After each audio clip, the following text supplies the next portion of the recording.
Hello and welcome to Peoplyst's February episode of HR and PeopleTech Explorer. I'm Tony Lawrence. Unfortunately, my partner in crime, Terrell Johnson, was unable to make the show today, but as they say, the show must go on. HR and PeopleTech Explorer is a live event series brought to you by Peoplyst, designed to empower HR leaders and business decision makers in their search for the best fit technology solutions. Each episode focuses on a specific category of HR tech. And today, we're continuing our recent deep dive into HR information systems with one of our official partners in the mission critical space. My guest today is David Lourcey from Paycor. David brings a wealth of knowledge about HR technology. He'll not only walk us through some of Paycor's standout capabilities, but also share insights on key trends shaping the HRIS market in 2025. So let's get started. David, thanks for joining me today. Before we dive into the questions, could you tell us a bit about yourself and your role at Paycor? Yeah, first of all, thank you for having me, Tony. I appreciate it. My name is David Lourcey. I've been at Paycor about 4 years, various sales roles, covering various different areas of the country, but really focused on partners, building relationships with partner firms like Peoplyst or financial institutions that we partner with to bring in business. And whenever you're working with a partner, I think it's important that you stay involved throughout the entire process, kind of making sure that if they're trusting you with their clients, that you're there the whole way, kind of ensuring that implementation goes right and making sure that the client's set up for success moving forward. Yeah, for sure. Hey, HRIS is a big deal, and we've got some solid questions today to get down to some of the enigmas, right, in the industry. So let's jump right in. Yeah. So what do you see, David, as the top trends in the HRIS market this year? Things are changing pretty rapidly, and how is Paycor adapting to these trends to better serve HR professionals? Oof. All right, so it's 2 questions. I'll take the first one separately, kind of just trends that we're seeing this year. I would say I'll try to do 3 nuggets there. I'd say I'm seeing more consolidation of systems than before. I'd say starting out maybe year 1, year 2, it wasn't uncommon for someone to want us to be the HRIS system, the payroll system. However, they might want timekeeping in either an in-house built system or a third-party timekeeping system. Maybe they want benefits administration and something like an employee navigator or an ease or something like that. Systems that we can integrate with, but separate systems nonetheless. And seeing definitely less of that. People interested in kind of having that full suite of system from the get-go. Not really interested in can you integrate with a third-party applicant tracking system, but what does your applicant tracking system look like? And I would say that kind of plays into my second point there is seeing a much more knowledgeable buyer, which I love. I would say 4 years ago, you might see, you got first and second level questions. And if you got to the third level questions, that was great. But now I only think it's starting there, and they're asking way more complex questions. And I think a lot of that goes to now, I think this is most HR leaders have done a system or 2, a conversion or 2, an implementation or 3. And they're kind of learning, hey, this is something I didn't ask last time. This is something that we didn't even get into prior. And so we're seeing way more questions way quicker in the process, which I'm a huge nerd, so I'm a big fan of that. Kind of a house of nerds. My wife and I are both in software technology, so I love those kind of questions and getting them. Long live the nerds. Exactly right. And then a third one, I feel like it's a cop-out, Tony, but I would say AI. I know that's what everyone that's going to come on here, all the other HRIS organizations you'll have on this talk show, or that's going to be probably a blanket answer for everybody, but it is true. I think that more people are asking earlier questions about AI, and I would say specifically around how it can inform like the data insights and analytics, using it to better understand trends, why things are happening, and then trying to help it predict the future, whether that's through like labor forecasting or turnover rates, et cetera.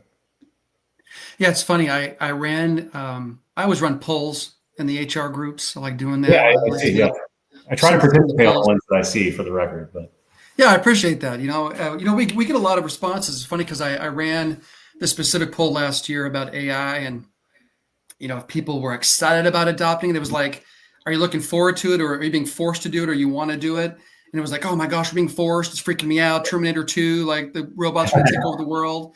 And I ran a follow-up recently, and I've found that AI has been accepted into most people's hearts. And so, I think that you're bringing that up before even asking the question is really heady. It's just something that is on all of our minds, how it's shaping everything. So I'm glad you threw that out there. Awesome. So, for organizations currently evaluating HRS platforms, what do you believe sets Paycor apart from the competition? I mean, 99 things, I would say. But again, we'll try to keep it to just 3. Honestly, it's a 30-minute show. It's a 30-minute exactly. show. If my boss was on here, he would probably make fun of me for how often I can ramble sometimes. So I appreciate that. I'll try to tie it back to those 3 things that I gave before. I would say, in relation to the first point about kind of system consolidation, I would say a real differentiator for us is we are an all-in-one platform. We are open architecture. We are an open API system that can integrate, but with us, there's no dual database maintenance. That we don't have a separate timekeeping database, a separate payroll database. Our ATS is within our current platform. It's not like a separate thing that's bolted on. So we do allow for that kind of all-in-one system from the get-go. That is definitely something we can accommodate from, I would say, from a more knowledgeable buyer standpoint that I touched on. Something that maybe this is because I drank the Paycor Kool-Aid, I don't know, but maybe other companies do it. But I would say we do a great job at giving technical resources really upfront in the process. Whether that's executive sponsorship, whether that's, hey, we don't quite know how this would work. We want to talk to a client that does it, or we want to talk to an actual member of your technology team to better understand how this would connect here or how this report would work. We're really good at getting those resources on the phone with you. We are definitely a Salesforce organization. So even anyone from our CRO to CIO to a VP of technology is happy to kind of jump on and talk through things with you to help navigate and earn the business. Maybe other companies are good at that as well, but the speed of response by our leadership team, I think, is really, really impactful. Mm-hmm. And those last one, AI analytics, I would say. This is definitely an I love my job moment, or I work for Paycor thing for sure. But I would say our analytics tool that's out of the box is really, really powerful. Not just because it has like an AI, it does have an AI component to it. You can ask questions for, what is my turnover rate, and it'll spit the report back out at you. But what we can do with it and how much time I think it saves leaders, like one of our slogans at Paycor is built for leaders. And that section of the platform is where I think that system or that saying really comes from. Mm-hmm. When we rolled it out, the AI portions in particular, I was on a call talking about this yesterday, actually, with a potential new client and telling a story. When we rolled that out, the amount of text that I got from clients who maybe signed up with us years ago, and then when we did that update, they're like, oh my gosh, like in our prior system or even in Paycor before this, if I was trying to find a turnover rate, I'd be pulling in a turnover rate for the organization, then trying to overlay that with by location, by department, and then trying to kind of find the data here. And now reports like that are simple as asking it, hey, what's my turnover rate? And it spits all that back out at you, and a nice, pretty PowerPoint presentation with some graphs, and just what that tool can do is really, really powerful. the quicker I can show that to a potential new client, I think the better. Kind of the wow factor. Yeah, yeah. Well, I wish we had time to discuss the other 97 differentiators, but maybe for another show. But it does provide a good segue into the next question, and that surrounds just HRIS adoption, the challenges that accompany it. Implementing an HRIS can be a big undertaking. What common challenges do HR teams face during adoption, and how does Paycor help clients navigate those specific hurdles? You addressed a little bit of the customer service piece, but how do you specifically address some of those hurdles in that process? Well, I have to say, I don't know what you're talking about, Tony. I don't think I've ever had I don't have a negative implementation experience. I'm kidding. Listen, I would say you're right. Let's just start there, actually, if you don't mind. Yeah. Implementation and adoption of any new technology. Listen, I'm in sales. We're not exactly known as the department that likes change or that does the performance reviews on time. We're not exactly the most compliant department in any organization, let alone Paycor. Yeah, probably the least compliant from experience. Let's just say it. Yeah, I appreciate it. You're in good company. Yeah. So it is a big undertaking. And I think anyone that actually seriously says what I just did about like, oh, I've never had an issue. I think number one, I think that's the automatic kind of disqualifier a lot of the times in kind of these evaluations. But a lot of what we do, truthfully, Tony, comes down to trust in the sales process. Anyone can get you on the phone with an implementation leader. We do. I'm sure our competitors do. Everyone should get on the implementation service leader. Like, let's talk about what it looks like, not just in this demo environment when it's all nice and pretty. What does it actually look like when we go live and post? A lot of that comes down to, I think, trust. I heard my manager, my mentor figure, give an analogy as who do you want to get in the foxhole with? Like when you're going through these evaluations, when you're on these hundreds of Zoom calls and things are starting to look similar, what team do you actually trust to follow through on the process? I think that's huge. Yeah. A little differentiator about us. I mean, truly, it's not uncommon in this industry, and for better or for worse, sometimes people might be happy about it. I'm sure I have some clients that would be. It's not uncommon that once someone signs an agreement with a HRIS company, they never really see the salesperson again. I'm sure I have some clients that probably wish that was the case. But as far as Paycor goes, I think we do a really good job incentivizing salespeople, incentivizing our team to really stay involved throughout the duration of it to make sure the project's a success. By no means do you want us running the project. We have phenomenal project managers who are right there alongside us. If you don't mind, I'll give a shout out. Like Blake Ferguson, we got Rebecca Andrews, like people that are phenomenal project managers that really do a great job. But in addition, we'll be there right along the process, helping the adoption. And when it comes to the employee level, Tony, I mean, I'm not above bribery. If I need to get help get your employees to register, if you have a couple of problem children, let's take them out to lunch, man. Let's do let's make it fun. Let's do like a little lunch and learn where they can win a gift card to somewhere. I don't know. Like I think stuff like that, I think goes a real long way. And, for the really technical clients we have, we have people like you. We have partners like Peoplyst. We have HCM Unlocked or other companies like that to kind of help the implementation along if one party is really struggling with something. Yeah. Everyone has a price. I guess that's the moral of the story. So, employee experience is critical. I've often said and believe that you see it on LinkedIn all the time. It's in all sorts of memes. People quit bad managers. That's absolutely true, but they also quit bad systems, bad processes, bad technology, right? So let's talk EX for a second. How does Paycor enhance the employee experience from onboarding to day-to-day interactions with HR systems? I think we do a really good job of that. I love our mobile application. I know some employers, some clients, if they're in blue collar jobs, maybe don't want their employees on the mobile application, but I still think that that's super easy to use, or even our web browser. It's not, I'm about to go to an event, I think it's in 2 weeks, where last year at that same event, I had two guys come up to me at it. They heard me say I worked for Paycor to someone a couple seats over. And the two guys, they were not in a decision-making role at the company. They were just members of, like, maybe they were in operations or finance.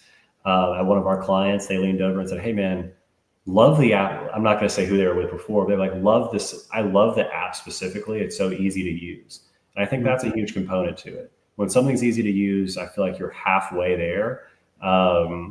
If you're asking an employee to, uninstall an app and reinstall another one, I don't even like doing that in my personal life. So if I'm going to do that for work, let's make it as easy as possible. And then let's give you the ability to see what you need to see. As we talked about 2 weeks ago. This is not the same backdrop that I had then as someone who recently moved. The process of moving is awful, but something that Paycor did to truly make it easier is, you have to pull your most recent W-2s about 3 times, your most recent pay stubs about 6 times. So I could always go in either app or even did it on the browser twice, but just go in, pull the documents you need for whatever you're trying to get, a new apartment, new house, whatever. In April, come tax season, you pull that information and it's right there for you. You don't need to go ask HR for it and add an additional task to their day.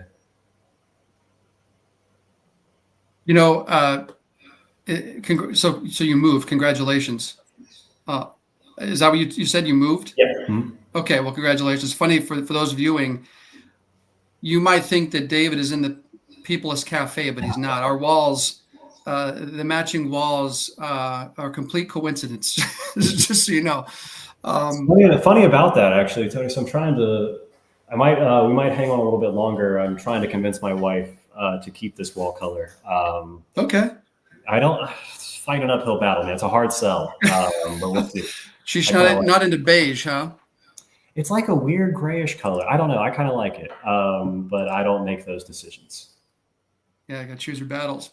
Exactly. Well, hey, congrats on the move. So, last show we talked to Rippling about scalability, and that's a big deal, for companies that are just growing, and we want to see that, right? So, regarding that scalability, how does the platform meet the needs of organizations as they grow? And, more specifically, when expanding globally or across diverse industries? Let's talk about the scalability factor at Paycor. Absolutely. I love that question. I was having this exact discussion yesterday. In a lot of ways, similar to my last answer, but again, try to narrow it down. I think what we can do, a lot of times when you're growing, you're either growing naturally via just new employee count, which that's an easy, I think most systems out there can help you manage that kind of growth. If you're just, you're in one city, say you're a law firm that went from 200 people and you're getting a lot of car accident calls or whatever it is, and you're now at 2,000 people. That's an easy growth to manage if you're staying in that kind of localized area. But that's few and far between. What we see a lot of the times is someone's growing through acquisitions. They're acquiring another company, or they're opening up a new company under a new FEIN in a new state, or they now have people that work remotely and maybe they used to live in Florida, but now they live in New York. All of these different things. Maybe you don't have a tax ID in new states that you operate in. We can help automate all of that process. When you acquire a company and you get a new FEI or you get a new FEIN number in a new state, whatever it is, we can still keep that in the same system. We can still keep that in the same flow. A lot of systems, if you have a new FEIN, the reporting is separated.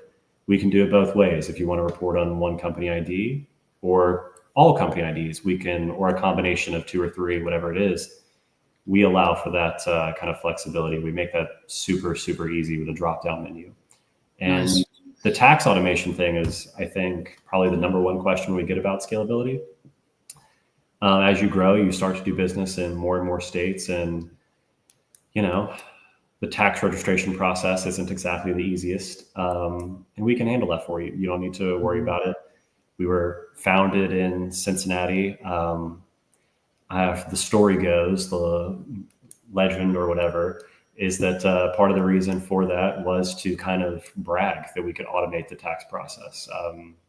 From what I hear from my friends in Cincinnati, you can move across the street and be in a different tax code with all like the different local authorities and stuff like that. Well, that's I think a great differentiator, honestly, and something worth bragging about. We're doing great on time. Can I ask you a couple more questions? Yeah, absolutely. Absolutely. All right. So let's talk about a major issue these days, and that's security and compliance. We have a new administration that changes labor laws and whatnot, state and federal. So with compliance and security being so critical, how does Paycor ensure that organizations stay compliant with regulations while protecting sensitive employee data? Let's cover that. That's a good one. All right, for cybersecurity questions, I ask that you forward all emails to r.bergstrom@paycor.com. He'd be more than happy to get the influx of emails. I'm just kidding. Please don't do that. I'm not a cybersecurity expert, but I know we're SOC compliant. I know we're at the highest level of compliance. But what I do really like that we do from a security standpoint, we have an easy, accessible landing page. I would say half the people at Paycor actually have it in our email signatures. A lot of times when you're going through an evaluation, it's a hard thing to get. It's like, oh, what's your security compliance? Or are you XYZ compliant in XYZ area? That's usually a bit of a process. Usually the salesperson doesn't know off the top of their head. They have to go find it. That's not really a thing for us. We make it, we have an easily accessible landing page. Like, what do you want to know about our data security, about how HIPAA compliant we are, how we store that on a separate database? Like, what is it you want to know? And it's right here up front. These are all of the most up-to-date documents. These are all the most up-to-date files on how we're compliant. And you can look through them at your own discretion. You can ask me questions about it. Like, I love how transparent we are about it. Mm-hmm. That's from what I've been told, that's very uncommon. And we make that process super easy to get IT or to get finance the answers to those questions. So much so that I hardly get them anymore since we did that. I love that. It's one of my favorite enhancements, if you want to say, we rolled out to our internal systems over the last probably year or two. Well, do you find, and this is just a follow-up, do you find that in those conversations with your prospects, like where in the conversation is security and compliance brought up? Is it near the beginning of the conversation, or somewhere in the middle, or near the end? Like, do you feel that it is on people's minds? It's coming up in those conversations frequently? If it's a 1 to 7 scale, I would put it at like 5 or 6. Yeah. Okay. Like 7 is usually, which then slows everything down, and maybe you have some momentum going forward, and then it slows it down. I like that this gives us the ability to kind of address that instead of that later in the process. Mm-hmm. We get to do it at 2 or 3, sometimes even 1. Just get them the information they need, so that if they have more than enough time to look it over, and no one's trying to scramble once a decision is made to make sure that it's the right one. Okay. From a compliance standpoint, though, I want to hit on that too, if you don't mind. Like, no, go ahead. We got plenty of time. Go for it. So from a compliance standpoint, that's a lot of that can turn into, I live in Florida. My largest client has tons of people in California. Very, very different states, the way they operate, different rules. Our system is made to catch those rules the moment an employee has their address, down to even though to the local authorities level. So that if something is out of compliance, we actually have a compliance warning dashboard on the administrator. Like, obviously that's not on everybody's dashboard, but on the finance leader, the operations leader, the HR leader, whoever needs it, they have a list of compliance warnings, whether it's big or small, throughout the organization. So they can see, hey, what's going on with this? What's going on with this? Why is this 17-year-old in California not had a break in XYZ hours, whatever that kind of legislation is that mandates they take breaks after. Mm-hmm. We have kind of a data hub for that makes that pretty easy to manage. Nice. Yeah, I mean, I had one more question, but I think you pretty much covered it. But I will allow you to maybe augment it with any additional information. That is just how Paycor plays nice in the sandbox, integrates with other tools in an organization's tech ecosystem, if you will. So what should HR leaders consider when building their tech stack? I mean, do you have anything to offer there? Oof. What can I say that isn't going to sound like a sales pitch? I would say whatever tools you want. Some companies, for the record, some leaders don't want a company to play nice in the sandbox. They might want the system to be kind of over here and it's separate from everything. Some people like that. Yeah. I would say be very upfront if you're in a position to be evaluating systems. If an open API system is something that you need, be upfront about it. If there's certain API connections that need to be made to a third-party time system, an applicant tracking system, whatever it is, whatever you need the system to integrate with, be upfront about that and have the vendors, have the potential vendors, I should say, validate that for you. I won't say the name, but my favorite client, that exact thing, I think, made it such a great process and such a cool company to work with. They were very upfront about their tech stack, where they needed integrations, where they didn't, where it would be nice to have. And we were able to walk through how we could connect to each thing. So similar to the security thing, the more upfront you could be about that from the start of the process, I think the happier everybody will be. Yeah, I agree, David. I think, when we approach clients for non-technical implementation services, it's very similar. We want transparency, right? Because we're going to save you time, money, and human capital in the process. Yeah. And just getting it, like laying it all out and having those drill down conversations. So, hey, last question. How can folks get in touch with you to learn more about Paycor? Oh, well, this was easy. I would say my email that you have on the screen, that's number one, d.lourcey@paycor.com. Also welcome to connect with me on LinkedIn. You've done a phenomenal job keeping me tagged on all these posts.